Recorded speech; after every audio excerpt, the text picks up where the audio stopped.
तीसरी रकात में अगर इमाम गलती से खड़ा हो जाए, यानी उसने पहला कादा करना था 2 रकात के बाद, मगर उसने 2 रकात के बाद कादा ऊला ना किया और भूल कर खड़ा हो गया, तो उस खड़े होने पर अब 3 सूरतें बनेंगी।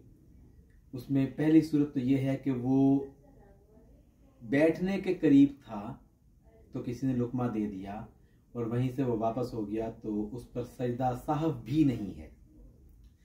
दूसरी सूरत यह है कि वो बैठने और खड़े होने के दरमियान में था और किसी ने लुकमा दे दिया, तो अब वो वापस आ जाए कादा ऊला की तरफ, मगर अब उस पर सजदा साहब होगा।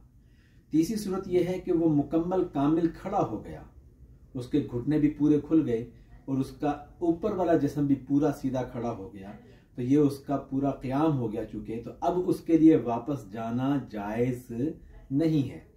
अगर इस वक्त जबकि वो पूरा खड़ा हो गया किसी मुक्तदी ने लुकमा दिया, उस मुक्तदी की नमाज तो ख़त्म हो गई, और अगर इमाम उसके लुकमा देने के सबब से वापस आ गया तहियात में, तो इमाम ने बुरा किया और गुनाहगार होगा। लेकिन जो मुक्तदी हैं पीछे, वो क़याम की हालत में खड़े रहेंगे और इमाम के क़याम में आने का इंतज़ार करेंगे। अब वो तीनों सूरतें क्या हैं वो ज़रा गौर से देखें।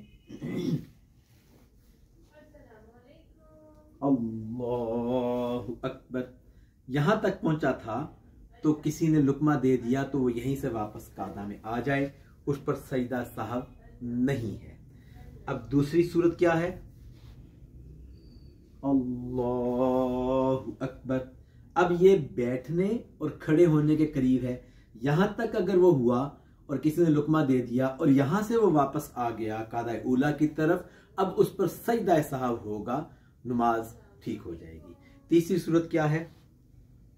अल्लाहु अकबर, घुटने भी पूरे खुल गए, जिस्म भी ऊपर वाला पूरा सीधा हो गया, क़याम की हालत में आ गया।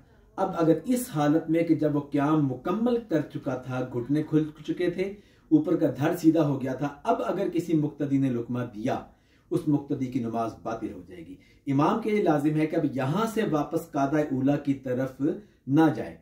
अगर वो कादा ऊला की तरफ चला गया, इमाम ने बुरा किया, गुनाहगार होगा। मुक्तदी को चाहिए कि वो खड़े रहें और इमाम के वापस आने का इंतजार करें।